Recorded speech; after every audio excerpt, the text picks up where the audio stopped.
गेले, आपण नाही काय करू शकलो, पण आता पुढच्या काळात आपल्या लेकरावरती वाईट वेळ आली पाहिजे म्हणून हा संघर्ष आपल्या आंदोलनात उभा राहायचं आणि मराठा समाज ताकदीने उभा राहिलाय.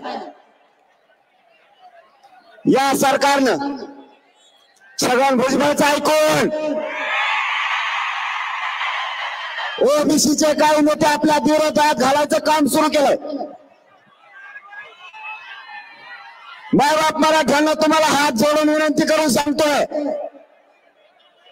आपल्या लेकराच्या न्यायासाठी एकाही मराठ्यांना एक इंचही मागे सरकायचं नाही.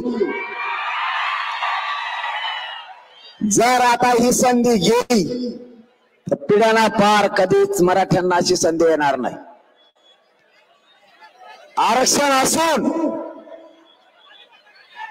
ओबीसीचे नेते आपल्या विरोधात ताकदीने लढायला लावले सरकारनं आणि छगन भुजबळनं. त्यांना एक कळालं नाही, त्यांना आरक्षण असून तर ते जर ह्या ताकदीने लढायला लागले तर मग मराठ्याला आरक्षण नसल्यावर मराठे किती ताकदीने उसळतील आणि आम्हाला शिकवतात. यांना अभ्यास नाही. परभणीच्या नगरीतून माझं सांगणं आहे, आमचा अंत पाहू नका. जर का दोरी हातातून निसटली तर हे मराठी कोणाचंच ऐकणार नाही, तर माझा सुद्धा नाही.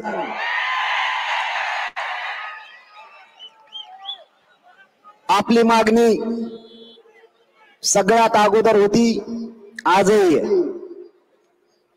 83 क्रमांकाला मराठा आहे, कुणबी आहे आणि मराठा आणि कुणबी एकच आहे ही मागणी.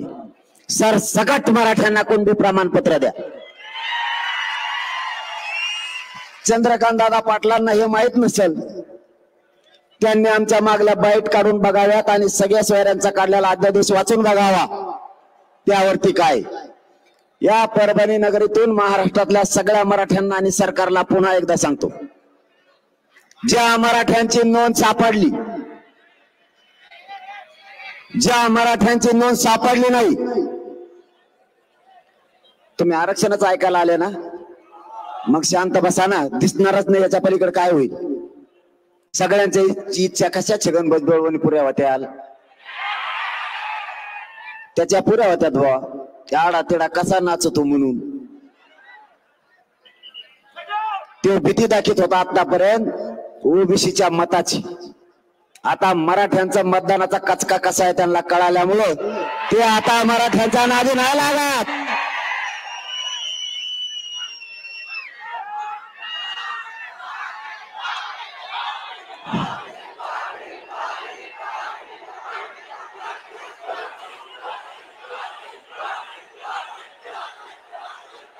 तुम्ही काळजीच करू नका रे, मिले खंबीर आहे त्यांना तुमच्या ताकदीमुळे.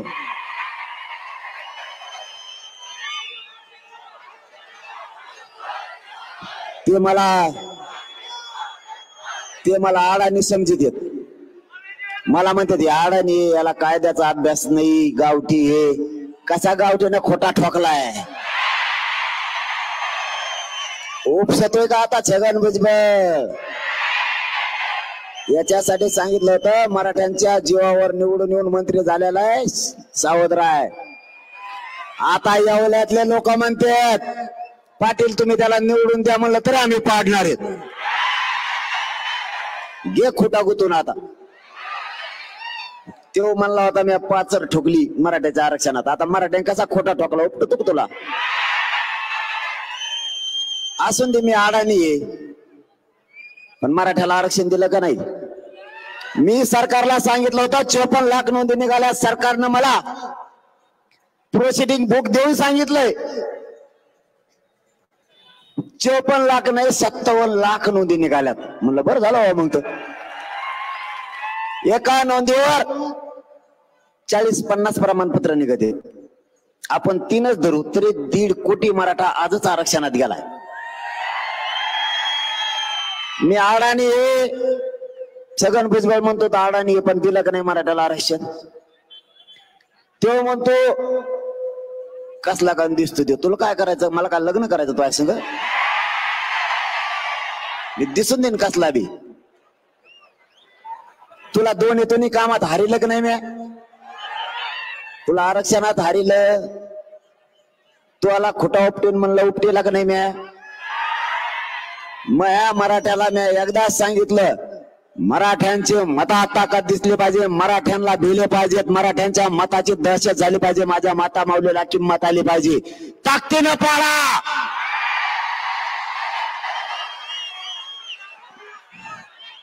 मराठ्यांना रपा सगळेच पाडिले.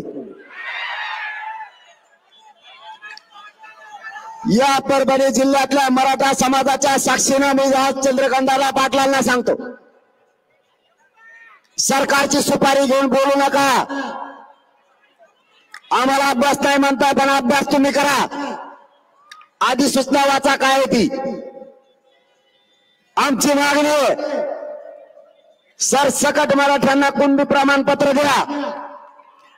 दुसरी मागणी अधिसूचनेची अशी आहे, एका मराठ्यांची जर नोंद निघाली, ज्या मराठ्यांची नोंद निघाली नाही, हे मी 10 महिन्यापासून तुमच्या साक्षीने बोलतोय आणि मराठ्यांनाही सांगतो, लक्षात ठेवत जा.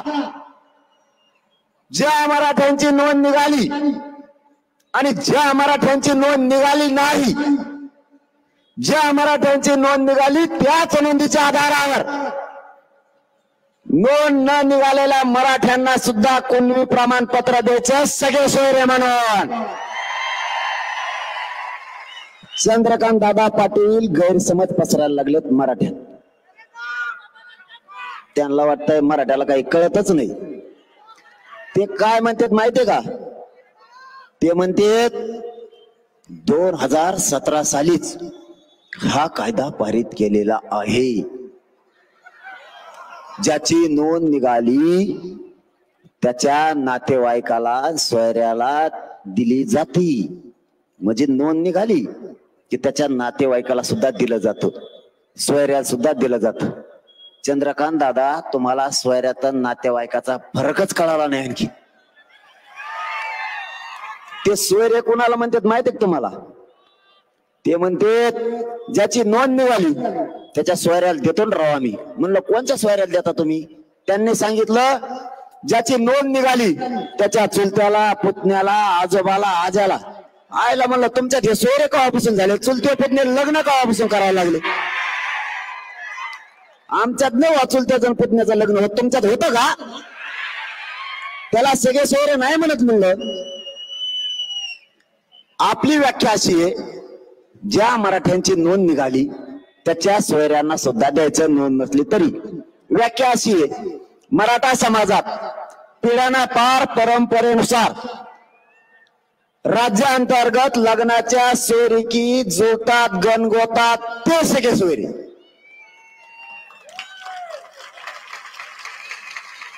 आणि ते टिकवायची जबाबदारी सुद्धा तुमची. आम्ही काय सरकारमध्ये नाही, ती सरकारची जबाबदारी, हेही त्यांना सांगितलं. आता हे मुद्दा झाला क्लिअर. आपल्याला पाहिजे 13 तारखेच्या आत सगळ्या सोयऱ्यांची अंमलबजावणी आपल्या व्याख्याप्रमाणे. नोंद न निघालेल्या मराठ्यांना आरक्षण आणि कुणबी प्रमाणपत्र देण्यासाठी सगळ्या सोयऱ्याची अंमलबजावणी आपल्या व्याख्याप्रमाणे झाली 13 तारखेला, तरच आपल्याला ती मान्य, नाही तर मान्य नाही.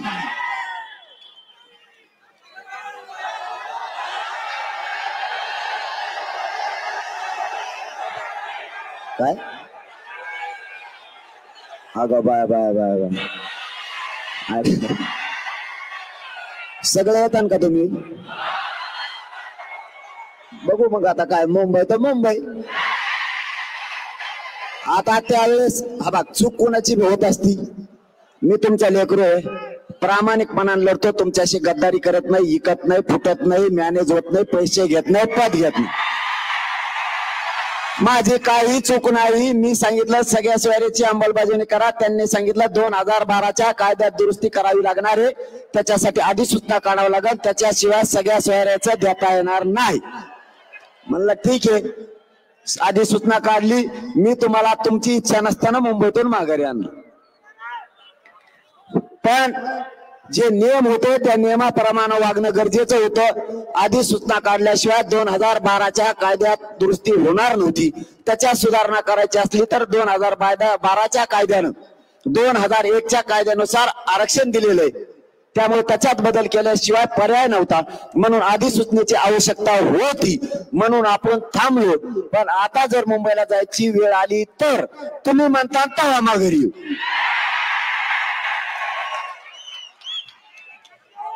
आणि आपल्या हातात 2 काम आहेत, तसं काय नाही, टेन्शन नाही घ्यायचं. 2 काम आहेत, इतकं काय गडबड करायची गरज नाही. मुंबईला जायची बी काय गरज नाही. आपल्याला 2 काम आहेत आपल्या हातात. मराठ्याला आरक्षण नाही दिलं 288 पाडून टाकायचे यांचे पुरेचे पुरे, आणि मग मुंबईला जाऊ. आता कसं, मला एक मंत्री म्हणला, तो म्हणे मला लय मोठं बोलायचं होतं तुमच्या संघ बरं का, पण मग डोकं दुखायला लागलंय. कारण तुमची एवढी पब्लिक आणि 11:30 वाजता सुरू झालेलं ही खेळ परभणीत. पुरा महाराष्ट्र परेशान आहे. परभणीतला मराठा लाखो संख्येने उसळलाच कसा. माझ्या गाडीतल्या पोराला नुसते फोन येते, बसायचं का चर्चेला. म्हणलं तुम्हीच बसा. मराठ्याची अशी धास्ती आहे भयानक. तुमचं कौतुक करतो. हिंगोली आणि परभणी जिल्हा ताकदीने या महाराष्ट्रातल्या मराठ्यांच्या लेकरासाठी उभा राहिला. तुमच्या मनापासून कौतुक. माय बापा असेच ताकदीने राहा. नाही हटत मी, काळजी करू नका तुम्ही. कितीही नेते फुटले, कितीही अभ्यासक फुटले, माझ्या आजूबाजूला रोज माझ्या ताटात खाणारे कितीही फुटले, तरी हा मनोज जरांगे तुमच्याशी आयुष्यभर गद्दारी नाही करणार. कोणी पैशासाठी, कोणी पदासाठी, कोणी सरकारच्या दबावात येऊन जरी फुटलं तरी ह्या मनोज जरांगेने तुम्हाला मायबाप मानलंय. लेकराची आई बापाविषयी जी इच्छा असती, मायबापाची लेकरांकडून जी अपेक्षा असते ती पुरी तुमचं लेकरू म्हणून मी अपेक्षा पुरी केल्याशिवाय धरणीवर हा देह ठेवणार नाही, त्याशिवाय मरण पत्करणार नाही. फक्त सगळ्या पक्षातल्या मराठ्यांना माझी विनंती, सगळ्या पक्षातल्या मराठ्यांच्या लेकराला हे आरक्षण लागणारे करोडोनं मराठ्यांचे लेकर मोठे होणार आहेत. आरक्षण मिळेपर्यंत कोणीही पक्षाचा भेद आणू नका. पक्षावाल्यांचा ऐकून आपल्या लेकराच्या अन्नात माती घालू नका. आयुष्याचं कल्याण तुमच्या लेकराचं होणार आहे. पिढ्याना पार मराठ्यांचं कायम लेकरांचं कल्याण होणार आहे. अशी संधी आपल्याला नाही यायची मायबापा हो. पुन्हा सरकारने किती प्रयत्न करू द्या, आणि तुम्हाला आणि माझ्या महाराष्ट्रातल्या मराठ्यांना पूर्ण विश्वास आहे. मी माझी निष्ठा कधी चिकू शकत नाही. मी सरकारला कधीच मॅनेज होत नाही. माझ्यावर SIT नेमली तरी मी भेलो नाही, गोळ्या घातल्या तरी भेलो नाहीत. आता माझ्यावर हल्लाही करू शकते तरीही मी भेट नाही. तुम्ही काळजी करू नका, मी हटत नाही. फक्त माझी तुमच्याकडून अपेक्षा तेवढीच आहे की तुमच्या लेकरासाठी, महाराष्ट्रातल्या करोडो मराठ्यांच्या लेकरासाठी एकजूट फुटू देऊ नका. एवढंच मागणं आहे माझं तुमच्याकडे, बाकी काय नाही. यांनी कितीही एकत्र आले, सरकारने यांना एकत्र आणलंय. फक्त तुम्हाला माझी हात जोडून विनंती, गाव खेड्यातल्या ओबीसी बांधवाच्या अंगावर मराठ्यांच्या लोकांनी जायचं नाही, आणि ओबीसीच्या बांधवांनी सुद्धा मराठ्यांच्या अंगावर यायचं नाही. दुसरं काम, जो ओबीसीचा नेता मराठ्यांना त्रास देईन त्याला या निवडणुकीत पाडल्याशिवाय सोडायचं नाही. मराठ्यांच्या पोरांना त्रास देणाऱ्याला सोडायचं नाही. आयला यांना किती बघा नाही यांची किती कला आहे. यांचं एक पडलं यांना इतक्या वेदना झाल्यात. आमचे करोडो लेकरं आज वेदना सहन करतात, ते नाही दिसत सरकारला. आमच्या 400-450 आत्महत्या झाल्या तरी आम्हाला आरक्षण द्यायनात. आमच्या आई बहिणीच्या कंपाळाचं कुंकू पुसलं तरीही आरक्षण द्यायनात. मराठ्यांनी एकजुटीनं मतदान केलं तर मराठ्याला जातीवादी म्हणायला लागली. मराठ्यांनी एकजुटीने आरक्षणाची लढाई लढवली तर मराठ्यांना जातीवादी म्हणायला लागले. तुम्ही कित्येक तरी वर्षापासून एकजुटीनं मतदान करता, आम्ही कधीच जळालो नाही तुमच्यावर. तुम्ही एकजुटीनं मागण्या केल्या, आम्ही कधीच तुम्हाला जातीवादी म्हणलो नाही. मराठ्यांनी एकदा काय एकजुटीनं लढा उभा केला तर तुम्ही त्याला जातीवादी ठरवलं. म्हणून तुम्हाला या परभणी नगरीत मी सांगण्यासाठी आलोय, ते जर जातीसाठी कट्टर असतील तर हा मी सुद्धा जातीसाठी कट्टर आहे.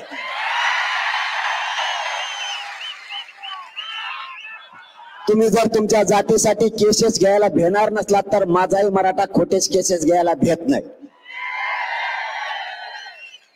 तुम्हाला आरक्षण नसून तुम्ही एवढ्या ताकदीनं लढायला लागले, मग आम्हाला आरक्षण नसल्यावर भाऊ आम्ही किती ताकदीनं लढणार. आज बघितले की नाही महाराष्ट्राने परभणी. म्हणून मुख्यमंत्री साहेबांना सांगतो आणि फडणवीस साहेबाला सुद्धा सांगतो, फडणवीस साहेबांचं एक म्हणणं आहे ते तुम्हाला सांगतो, थोडं शांत चित्तानं ऐका. फडणवीस साहेबांचं असं म्हणणं आहे, आमच्याबद्दल गैरसमज पसरवण्यात आला. काय गैरसमज पसरला मी तुमच्याबद्दल? पण पसरलेला गैरसमज आणि पसरवलेला तो नेरेटिव्ह मी भरून काढणार असं फडणवीस साहेब म्हणते. काय गैरसमज पसरला, काय चुकीचं सांगितलं? तुम्ही पाठीमागं तुमचं सरकार होतं त्यावेळेस तुम्ही काय म्हणले? पहिल्या कॅबिनेटला धनगर बांधवाला आरक्षण देतो. दिलं का?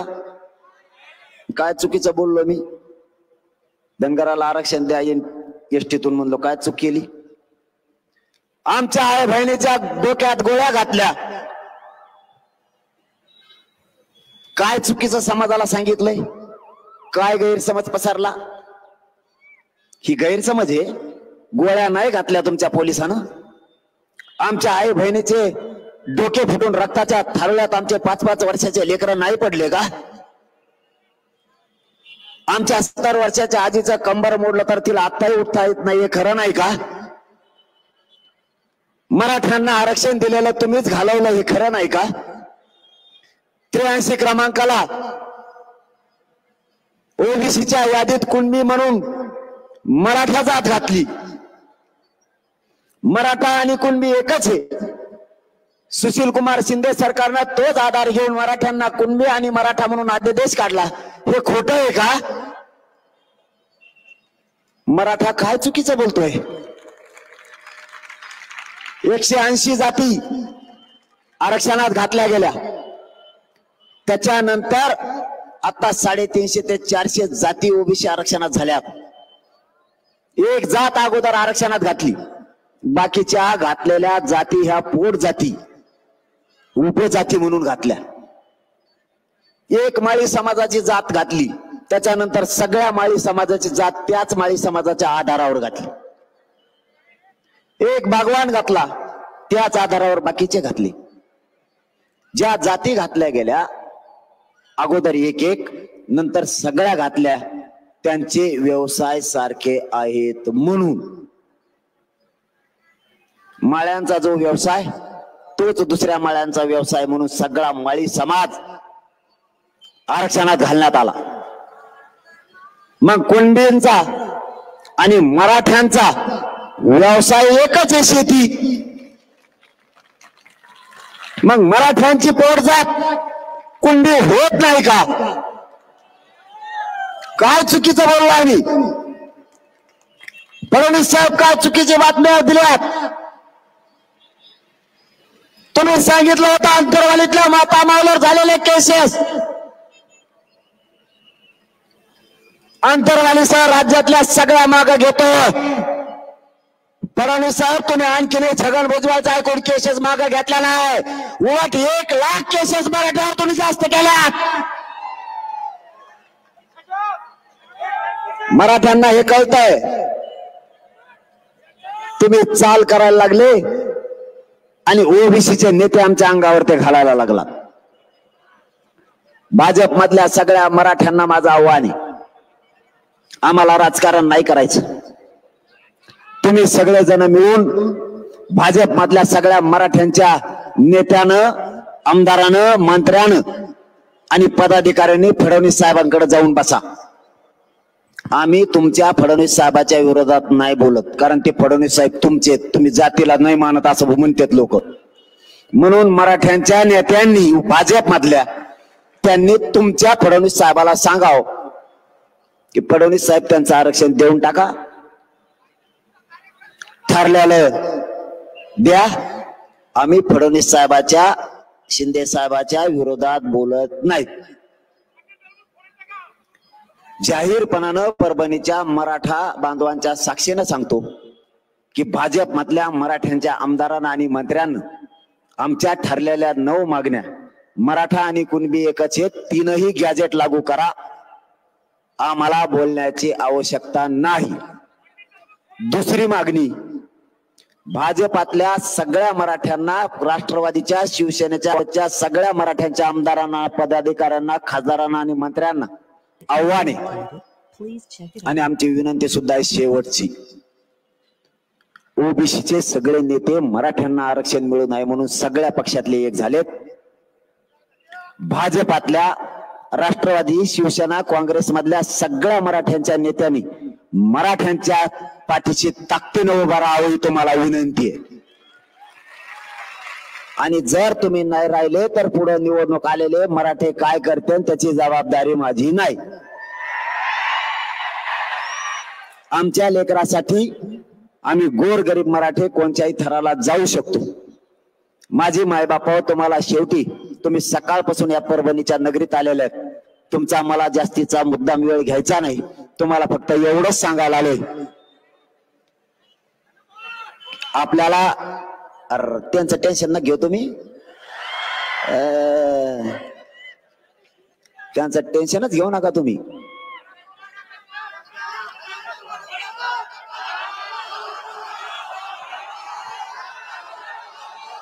कोण चढायला सुद्धा 25 मिनिटं लागतात. मी तुम्हाला खोटं नाही बोलणार माय बापा. माझ्या शरीराची एवढी चालणी झाली भयानक की माझं शरीर भयानक त्रास देत आहे मला आता. पण मी तुम्हाला आता मायबाप मानलेलं आहे.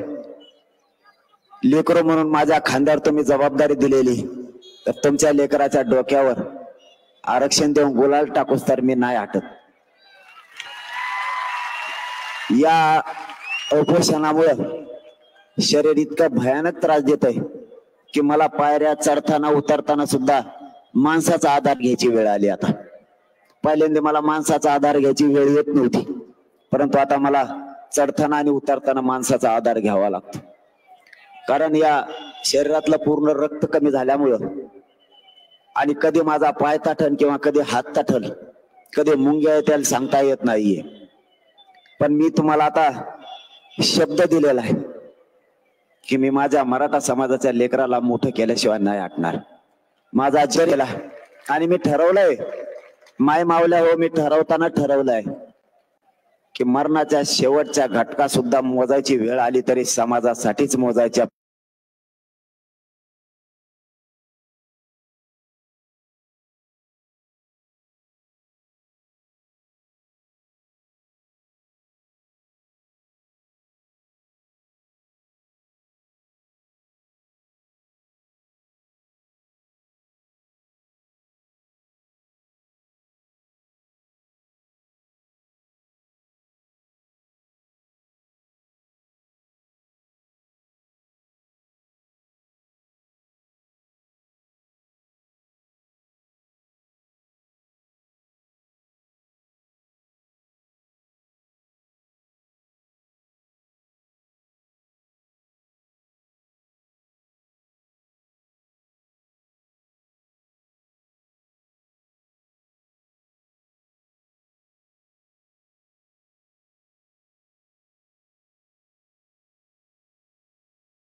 यात मोठ्या करूयात, यासाठी ताकदीने एकजूट राहा.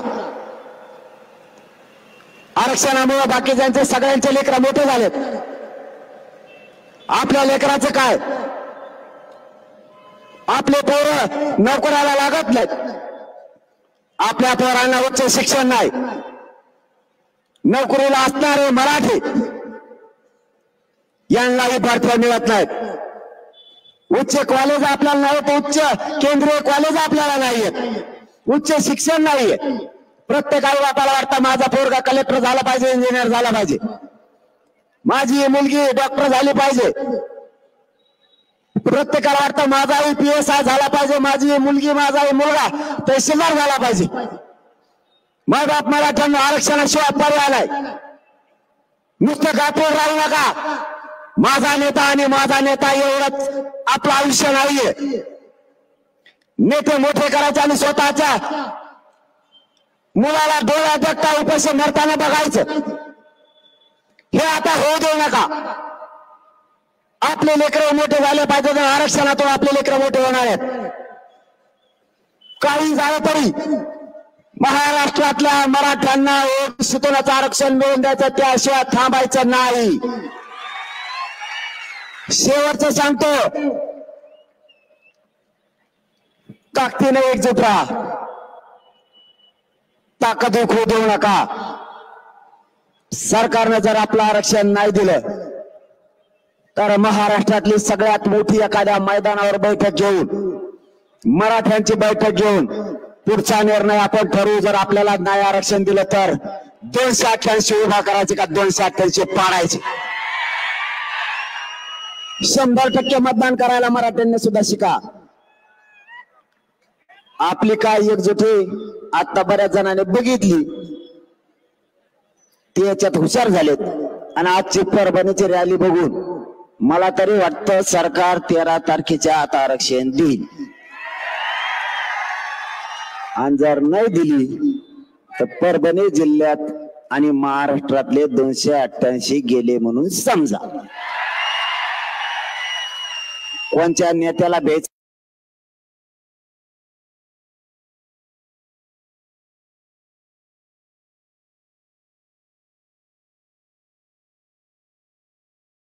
गरीब मराठ्यांची शक्ती वाढली पाहिजे. माझं स्वप्न आहे, शेवटचा मुद्दा सांगतो आणि आपण समारोप करूया.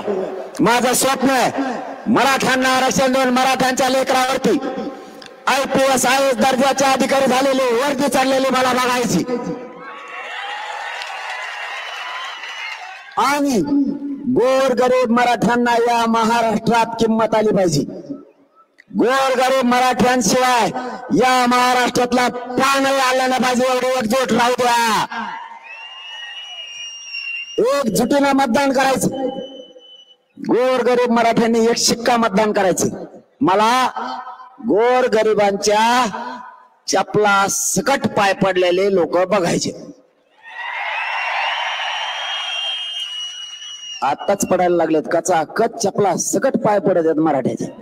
एवढी किंमत माझ्या गोरगरिबाला आली, ती आपल्याला आणायची. अंग त्रास द्यायला लागले, जसं जसं बोलन तसं तसं तुमची दिलगिरी व्यक्त करतो. आणखीन थोडं बोलायचं होतं, परंतु डोकं ते प्रचंड दुखायला लागल्यामुळे त्रास होतोय.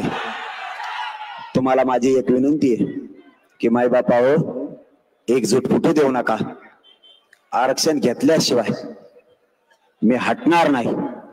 वेळे प्रसंगी या महाराष्ट्रातल्या मराठा समाजाच्या लेकरासाठी मला माझं बलिदान द्यायची वेळ आली तरी मी देईल, पण तुमच्या लेकराला आरक्षण दिल्याशिवाय एक इंच मागे सरकणार नाही, हा शब्द तुम्हाला देतो आणि थांबतो. धन्यवाद. जय शिवराय.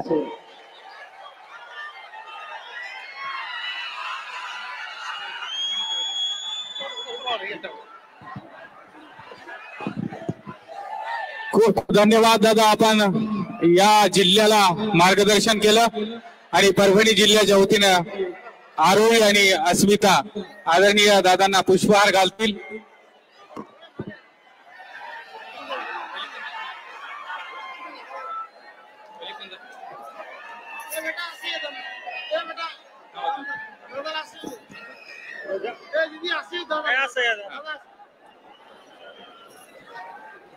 जोरदार टाळ्यांचा गजर आपण आदरणीय संघर्ष योद्धा मनोज जरांगे दादांसाठी. आन बान शान आणि मराठ्यांचा संघर्ष योद्धा सन्माननीय आदरणीय दादा आपण या ठिकाणी आलात त्याबद्दल मराठ्यांच्या वतीनं आपलं शब्दशः ऋणी आहोत. सर्वांनी शांततेत जायचं आहे.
मोठ्या करूयात यासाठी ताकदीने एकजूट राहा.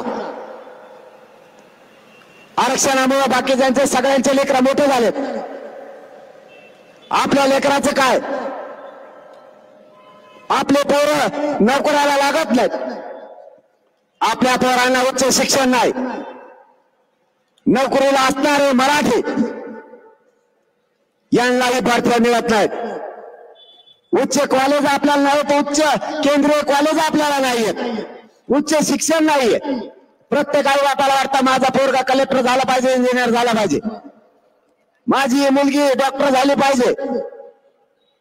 प्रत्येकाला वाटतं माझा PSI झाला पाहिजे, माझी मुलगी माझा मुलगा तहसीलदार झाला पाहिजे. माय बाप मराठ्यांना आरक्षणाशिवाय पर्याय नाही. नुसतं गाठून राहू नका. माझा नेता आणि माझा नेता एवढंच आपलं आयुष्य नाहीये. नेते मोठे करायचे आणि स्वतःच्या मुलाला डोळ्यात देखता उपाशी मरताना बघायचं, हे आता होऊ देऊ नका. आपले लेकरं मोठे झाले पाहिजे. आरक्षणातून आपले लेकरं मोठे होणार आहेत. काही झालं तरी महाराष्ट्रातल्या मराठ्यांना ओबीसीतूनच आरक्षण मिळवून द्यायचं, त्याशिवाय थांबायचं नाही. शेवटचं सांगतो, ताकदीने एकजूट राहा. ताकद होऊ देऊ नका. सरकारने जर आपलं आरक्षण नाही दिलं तर महाराष्ट्रातली सगळ्यात मोठी एखाद्या मैदानावर बैठक घेऊन मराठ्यांची बैठक घेऊन पुढचा निर्णय आपण ठरवू. जर आपल्याला नाही आरक्षण दिलं तर 288 उभा करायचे का 288 पाडायचे. 100% मतदान करायला मराठ्यांनी सुद्धा शिका. आपली काय एकजुटी आता बऱ्याच जणांनी बघितली, ते याच्यात हुशार झालेत. आणि आजची परभणीची रॅली बघून मला तरी वाटतं सरकार 13 तारखेच्या आत आरक्षण देईल. आणि जर नाही दिली तर परभणी जिल्ह्यात आणि महाराष्ट्रातले 288 गेले म्हणून समजा. कोणत्या नेत्याला भेट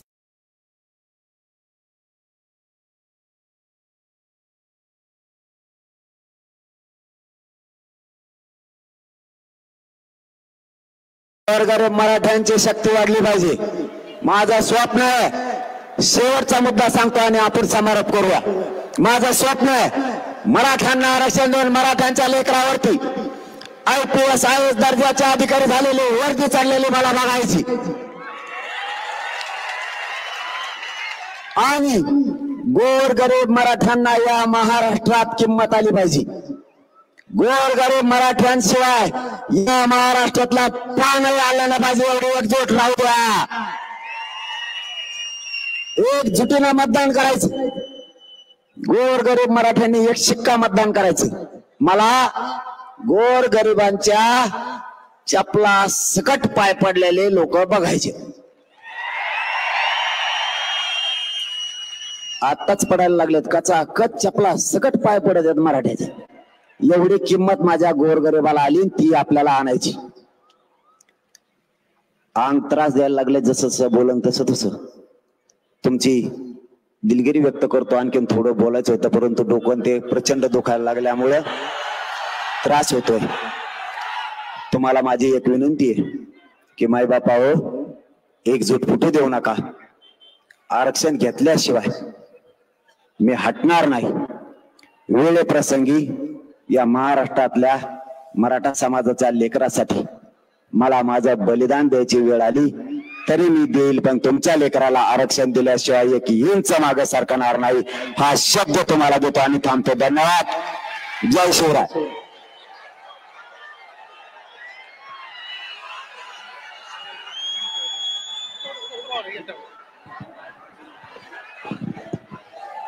खूप खूप धन्यवाद दादा. आपण या जिल्ह्याला मार्गदर्शन केलं आणि परभणी जिल्ह्याच्या वतीनं आरोही आणि अस्मिता आदरणीय दादांना पुष्पहार घालतील.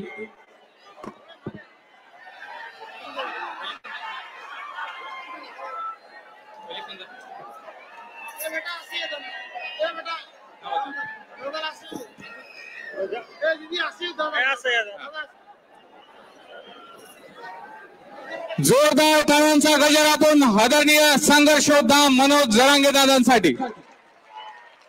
आन बान शान आणि मराठ्यांचा संघर्ष योद्धा सन्माननीय आदरणीय दादा आपण या ठिकाणी आलात त्याबद्दल अखंड महाराष्ट्राच्या तमाम मराठ्यांच्या वतीनं आपलं शब्दशः ऋणी आहोत. सर्वांनी शांततेत जायचं आहे.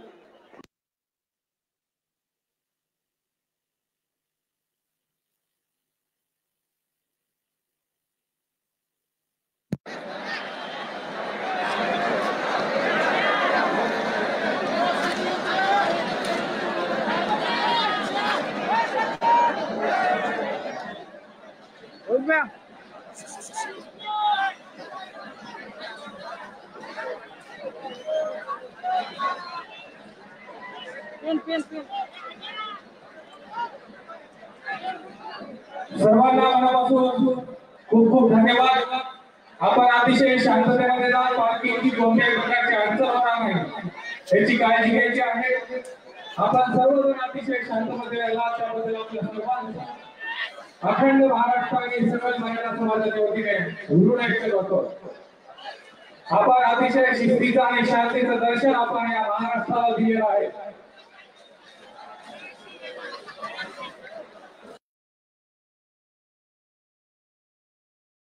पाच मिनिटं या मैदानावरती थांबायचं आहे.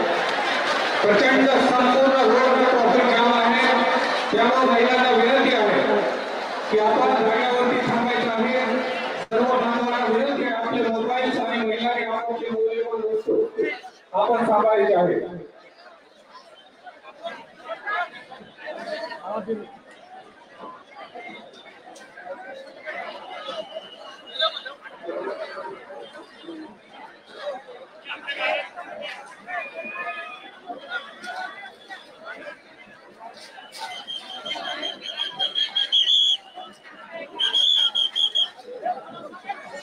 सर्वांना विनंती आहे, आपल्याला प्रत्येक रोडच्या वतीने नाश्ता आणि जेवणाची व्यवस्था करण्यात आलेली आहे. तरी आपण झरी खानापूर जिंतूर या ठिकाणी आपण सर्वांनी भोजन करायचं आहे. सर्वांनी आपापले वाहन सावकाश जाऊ द्या आणि येताना जाताना कोणाला त्रास होणार नाही याची आपण खबरदारी घ्यायची आहे. माता भगिनींना विनंती आहे, आपण 5 मिनिटं उपोषण स्थळावरती थांबायचं आहे. प्रचंड मोठा जनसमुदाय प्रत्येक रोडवरती आहे, म्हणून आपण शांततेत या ठिकाणी जायचं आहे. म्हणून दादांच्या सोबत सर्व मीडियाकर्मी आणि सरपंच सन्माननीय पांडुरंगजी तारक, त्याचबरोबर आदरणीय काशीद भाऊ आणि सोशल मीडियाची संपूर्ण टीम या ठिकाणी आलेले आहेत. तमाम परभणीकरांच्या वतीनं सोशल मीडियाच्या टीमचं मनापासून कौतुक आणि अभिनंदन आहे. त्याचबरोबर सर्वांना विनंती आहे की आपण प्रत्येक स्थळावरती जेवण केल्याशिवाय कोणी जाऊ नये आपली विनंती आहे.